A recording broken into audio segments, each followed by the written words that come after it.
മോൺത ചുഴലിക്കാറ്റ് കനത്ത നാശം വിതച്ച് ആന്ധ്ര തീരം തൊട്ടു. ആയിരക്കണക്കിന് ആളുകളെ മുൻകൂട്ടി ഒഴിപ്പിച്ചതിനാൽ കനത്ത ആൾനാശമില്ല. 6 പേർ മരിച്ചെന്ന റിപ്പോർട്ടുകൾ മാത്രമാണ് ഇപ്പോൾ പുറത്തു വന്നിട്ടുള്ളത്. സ്ഥിരീകരിച്ച കണക്കുകളല്ല അത്. ഭവ്യ പാർവതിയുണ്ട് നമുക്കൊപ്പം കൂടുതൽ വിശദാംശങ്ങളുമായി.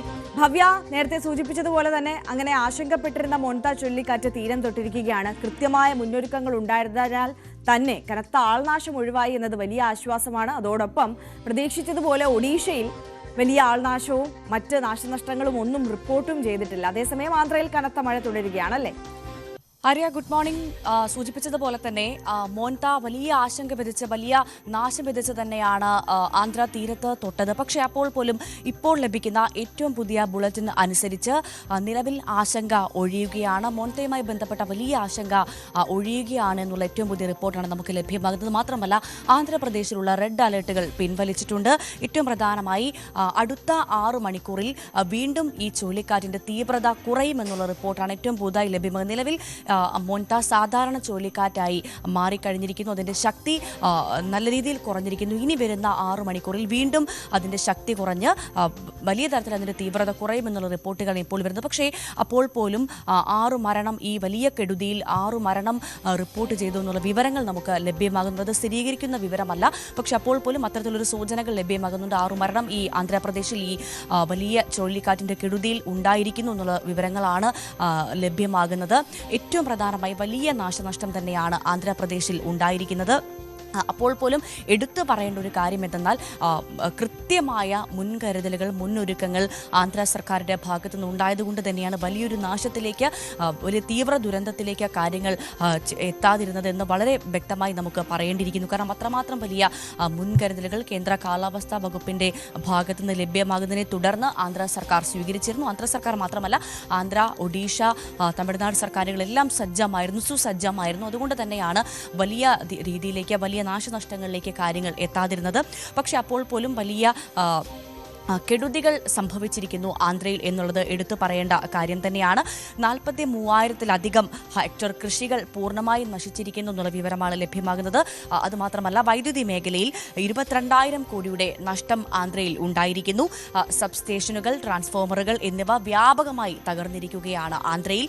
അതുമാത്രമല്ല, ഇപ്പോൾ ഇതാ ശ്രീകാകുളം, വിജയനഗരം, വിശാഖപട്ടണം തുടങ്ങിയ ജില്ലയിൽ ഇപ്പോഴും അതിശക്തമായ മഴ തുടരുകയാണ്. റെഡ് അലർട്ടുകൾ പിൻവലിച്ചെങ്കിൽ കൂടി നിയന്ത്രണങ്ങൾ അല്ലെങ്കിൽ മുൻകരുതലുകൾക്ക് അവിടെ യാതൊരു മാറ്റവും സംഭവിച്ചിട്ടില്ല. ആളുകൾ ഈ വീടുകളിൽ നിന്ന് പുറത്തിറങ്ങരുത് എന്ന കർശന നിർദ്ദേശം ഇപ്പോഴും നൽകിയിരിക്കുകയാണ്. ഏറ്റവും പ്രധാനമായി ദുരന്ത നിവാരണ സേനകൾ പൂർണ്ണമായി അവിടെ സജ്ജമാണ്. സൈന്യത്തെ അടക്കം വിന്യസിച്ചുകൊണ്ടുള്ള ഒരു മുന്നൊരുക്കമായിരുന്നു ആന്ധ്ര സർക്കാരിൻ്റെ ഭാഗത്തുനിന്ന് ഉണ്ടായിരുന്നത്. ഇപ്പോൾ ഇതാ 20 ട്രെയിനുകൾ വിശാഖപട്ടണത്തിൽ നിന്ന് റദ്ദാക്കിയിരിക്കുന്നു. പൂർണ്ണമായും ആന്ധ്രയിൽ 20 ട്രെയിനുകൾ റദ്ദാക്കിയിരിക്കുന്നു. വിശാഖപട്ടണത്തിൽ നിന്ന് പുറപ്പെടേണ്ട 32 വിമാനങ്ങളും വിജയവാഡയിൽ നിന്നുള്ള 16 വിമാനങ്ങളും റദ്ദാക്കി എന്നുള്ള ഏറ്റവും പുതിയ വിവരമാണ് ഇപ്പോൾ ലഭ്യമാകുന്നത്. അപ്പോൾ പോലും ഒഡീഷയിൽ ഈ മോൺത ചുഴലിക്കാറ്റ് വലിയ തരത്തിൽ നാശം വിതച്ചിട്ടില്ല, അല്ലെങ്കിൽ വലിയ തരത്തിൽ ഒഡീഷയെ അത് ബാധിച്ചിട്ടില്ല എന്നുള്ള റിപ്പോർട്ടുകളാണ് വരുന്നത്. തമിഴ്നാട്ടിലെ ചെന്നൈ അടക്കമുള്ള പല ഇടങ്ങളിലും വലിയ തരത്തിൽ മഴ ഇപ്പോഴും തകൃതിയായി പെയ്യുന്നുണ്ട്. പക്ഷേ അപ്പോഴും ഈ മോൺത തമിഴ്നാടിനെയും വലിയ തരത്തിൽ സാരമായി ബാധിച്ചിട്ടില്ല. മഴ തുടരുന്നു എന്നുള്ള സാഹചര്യം മാത്രമേ ഉള്ളൂ. കേരളത്തിലെ കാര്യം നമ്മൾ പരിശോധിക്കുകയാണെങ്കിൽ മോൺത വടക്കോട്ട് നീങ്ങുന്നതിൻ്റെ പശ്ചാത്തലത്തിൽ കേരളത്തിലും മഴ കുറയും എന്നുള്ള റിപ്പോർട്ടുകളാണ് ലഭ്യമാകുന്നത്. പക്ഷെ അപ്പോൾ പോലും തിരുവനന്തപുരം മുതൽ തൃശ്ശൂർ വരെയുള്ള ജില്ലകളിൽ ഇവിടെ യെല്ലോ അലേർട്ട് ഉണ്ട്. ഇടിയോടുകൂടിയ ശക്തമായ മഴയ്ക്ക് സാധ്യതയുണ്ടെന്നുള്ള റിപ്പോർട്ടുകൾ കേന്ദ്ര കാലാവസ്ഥാ വകുപ്പ് നൽകുന്നുണ്ട്. പക്ഷേ അപ്പോഴും മോൺത ചുഴലിക്കാറ്റ് വലിയ തരത്തിൽ കേരളത്തെയും ബാധിച്ചിട്ടില്ല എന്നു തന്നെയാണ് വ്യക്തമാക്കുന്നത്. മോൺത പൂർണ്ണമായി വടക്കോട്ട് മാറുന്നതോടുകൂടി കേരളത്തിലും മഴയുടെ സാഹചര്യം, മഴ കുറയുമെന്നുള്ള റിപ്പോർട്ടുകളാണ് നമുക്ക് ലഭ്യമാകുന്നത്. പക്ഷേ അപ്പോൾ പോലും സംസ്ഥാനത്ത്, കേരളത്തിൽ ഒറ്റപ്പെട്ട ശക്തമായ മഴയ്ക്കുള്ള സാധ്യത കേന്ദ്ര കാലാവസ്ഥാ വകുപ്പ് പറയുന്നുണ്ട്. നിലവിൽ തിരുവനന്തപുരം, കൊല്ലം, പത്തനംതിട്ട, ആലപ്പുഴ, കോട്ടയം, എറണാകുളം, ഇടുക്കി, തൃശ്ശൂർ ജില്ലകളിലാണ് യെല്ലോ അലേർട്ട് നിലനിൽക്കുന്നത്. എന്തായാലും മോൺതയുമായി ബന്ധപ്പെട്ട ആശങ്ക അത് ഒഴിയുന്നു എന്ന് തന്നെയാണ് നമുക്ക് ഏറ്റവും പുതിയ റിപ്പോർട്ടുകൾ നൽകാനുള്ളത്. പ്രധാനമന്ത്രി നരേന്ദ്രമോദി അടക്കം സാഹചര്യങ്ങൾ ഓരോ മണിക്കൂറിലും വിലയിരുത്തുന്നൊരു കാര്യമുണ്ടായിരുന്നു. ആന്ധ്രാപ്രദേശ് മുഖ്യമന്ത്രിയുമായി അദ്ദേഹം കൃത്യമായി ഫോണിൽ സംസാരിക്കുകയും എന്താണ് സാഹചര്യമെന്ന് ആരായുകയും ചെയ്തിരുന്നു. ഏതൊരു അടിയന്തര സാഹചര്യം ഉണ്ടായാലും അത് നേരിടാൻ വേണ്ടിയുള്ള എല്ലാ തയ്യാറെടുപ്പുകളും എടുക്കണമെന്നും പ്രധാനമന്ത്രിയുടെ ഓഫീസ് അടക്കം നേരത്തെ തന്നെ ആന്ധ്ര സർക്കാരിന് നിർദ്ദേശം നൽകിയിരുന്നു. അതുമായി ബന്ധപ്പെട്ട് തന്നെ കൃത്യമായ മുന്നൊരുക്കങ്ങൾ ആന്ധ്ര സർക്കാരിന്റെ ഭാഗത്തുനിന്ന് ഉണ്ടായിരുന്നു. അത് തന്നെയാണ് വലിയൊരു കെടുതിയിലേക്ക്, വലിയൊരു നാശനഷ്ടങ്ങളിലേക്ക് കാര്യങ്ങൾ കൊണ്ടെത്തിക്കാഞ്ഞത് എന്ന കാര്യത്തിൽ സംശയമില്ല. ഏറ്റവും പ്രധാനമായി നമ്മൾ നോക്കുകയാണെങ്കിൽ ആന്ധ്രയിൽ എടുത്ത മുൻകരുതലുകൾ ഒന്ന് എന്ന് പറയുന്നത് വീടിന് പുറത്തിറങ്ങരുത് എന്നുള്ള നിർദ്ദേശം കർശനമായി അവിടെ നിലനിൽക്കുന്നു. ആ മുന്നറിയിപ്പ് ഇപ്പോഴും ആന്ധ്രയിൽ നിലനിൽക്കുന്നുണ്ട്. അത് മാത്രമല്ല, നേരത്തെ തന്നെ ഈ മോന്ത ചുഴലിക്കാറ്റ് വരുന്നു എന്ന റിപ്പോർട്ടുകൾ ലഭ്യമായ ഉടനെ തന്നെ കൃത്യമായി കടകളിൽ നിന്ന് ആളുകളെ, അതായത് ഈ ബീച്ചിനും മറ്റ് വിനോദസഞ്ചാര കേന്ദ്രങ്ങളിൽ നിന്ന്, ബീച്ച് സൈഡിൽ നിന്ന്, ഫുട്പാത്തുകളിൽ നിന്ന് ആളുകളെ കൃത്യമായി ഒഴിപ്പിച്ചിരുന്നു. അത്തരത്തിലുള്ള വിനോദസഞ്ചാര കേന്ദ്രങ്ങളിലേക്ക് ആളുകൾക്ക് വരുന്നതിനുള്ള വിലക്ക് അവിടെ ഉണ്ടായിരുന്നു. അത് പിന്നെ ദുരന്ത നിവാരണ സേനയെ കൃത്യമായി വിന്യസിച്ചു. ഗർഭിണികളെ അടക്കം ആശുപത്രികളിലേക്ക്, ഗർഭിണികളെ, വയോധികരെ അടക്കം ആശുപത്രികളിലേക്ക് മാറ്റാനുള്ള മുന്നൊരുക്കങ്ങൾ നേരത്തെ നടത്തി. അങ്ങനെ താഴെ തട്ടിൽ നിന്ന് പോലുമുള്ള ഏറ്റവും പ്രധാനപ്പെട്ട ക്രമീകരണങ്ങൾ ആന്ധ്ര സർക്കാർ വളരെ കൃത്യമായി ചെയ്തു എന്നത് എടുത്തു പറയേണ്ട ഒരു കാര്യം തന്നെയാണ്. നിലവിൽ എന്തായാലും ആ മുന്നൊരുക്കങ്ങൾ കൊണ്ട് തന്നെ വലിയ തരത്തിലുള്ള ദുരന്തങ്ങളിലേക്ക് കാര്യങ്ങൾ അവസാനിച്ചില്ല.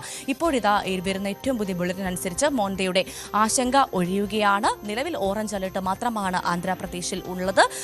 ഇപ്പോഴും പക്ഷേ കനത്ത മഴ 12ഓളം ജില്ലകളിൽ ആന്ധ്രയിൽ ഉണ്ട് എന്നുള്ള റിപ്പോർട്ടാണ് ലഭ്യമാകുന്നത്. എന്തായാലും നിലവിൽ ആശങ്ക അത് ഒഴിയുകയാണ്. കേരളത്തിലും മഴ കുറയുന്നുണ്ട്. ഒപ്പം ഒഡീഷയിൽ വലിയ കാര്യമായ നാശനഷ്ടങ്ങൾ ഉണ്ടായില്ല. തമിഴ്നാട്ടിലും വലിയ കാര്യമായ നാശനഷ്ടങ്ങൾ ഉണ്ടായില്ല. എന്തായാലും മോന്തയുടെ ആശങ്ക അത് ഒഴിയുന്നു എന്നുള്ള റിപ്പോർട്ടുകളാണ് നമുക്ക് ലഭ്യമാകുന്നത്. ആര്യ. യെസ്, ഭവ്യ പാർവതിയാണ് വിശദാംശങ്ങളുമായി നമുക്കൊപ്പം ചേർന്നത്. ഭവ്യ സൂചിപ്പിച്ചതുപോലെ തന്നെ മോന്ത ചുഴലിക്കാറ്റിന്റെ ആശങ്ക ഒഴിയുന്നു എന്നത് വലിയ ആശ്വാസകരമാണ്. എന്തായാലും ആന്ധ്രയിൽ കനത്ത നാശനഷ്ടം വിതച്ചിട്ടുണ്ട്. പക്ഷേ അതേസമയം തന്നെ കൃത്യമായ മുന്നൊരുക്കങ്ങൾ സ്വീകരിച്ചതിനാൽ തന്നെ വലിയ ആൾനാശം ഒഴിവാക്കാൻ സാധിച്ചിട്ടുണ്ട്. 6 പേർ മരിച്ചു എന്ന് സ്ഥിരീകരിക്കാത്ത റിപ്പോർട്ടുകൾ മാത്രമാണ് നമുക്ക് മുന്നിലുള്ളത്. എന്തായാലും ശക്തമായ മഴ ആന്ധ്രയിൽ തുടരുകയാണ്. അതിനാൽ തന്നെ വിവിധ ട്രെയിൻ സർവീസുകളും വിമാന സർവീസുകളും എല്ലാം റദ്ദാക്കിയിട്ടുണ്ട്. തമിഴ്നാട്ടിലും ഒഡീഷയിലും ഒന്നും കാര്യമായ നാശനഷ്ടങ്ങളൊന്നും വിതയ്ക്കാൻ മോന്തയ്ക്ക് സാധിച്ചിട്ടില്ല. എന്തായാലും മോന്തയുടെ പ്രഭാവം അത് കുറഞ്ഞിട്ടുണ്ട്, ശക്തി കുറഞ്ഞിട്ടുണ്ട് എന്നുള്ളതാണ് ഇപ്പോൾ പുറത്തു വരുന്ന റിപ്പോർട്ടുകൾ. ഇനി കേരളത്തിലെ സാഹചര്യം നമുക്ക് ഒന്നുകൂടി വിശദമായി ഒന്ന് പരിശോധിച്ചാൽ സംസ്ഥാനത്ത് ഇന്നും മഴ തുടരും എന്നതാണ് സാഹചര്യം. പക്ഷേ മോന്തയുടെ പ്രഭാവത്താൽ അതിശക്തമായ മഴ ഉണ്ടാകാനുള്ള സാഹചര്യമില്ല എന്നതാണ് പ്രവചനം. തെക്കൻ കേരളത്തിൽ ആണ് മഴ മുന്നറിയിപ്പ് കൂടുതലായിട്ടുള്ളത്. തിരുവനന്തപുരം മുതൽ തൃശൂർ വരെ യെല്ലോ അലർട്ടും പ്രഖ്യാപിച്ചിട്ടുണ്ട്. ശക്തമായ കാറ്റിനും ഇടിക്കും സാധ്യതയുണ്ട് എന്നുള്ളതാണ് കാലാവസ്ഥാ കേന്ദ്രത്തിന്റെ മുന്നറിയിപ്പ്.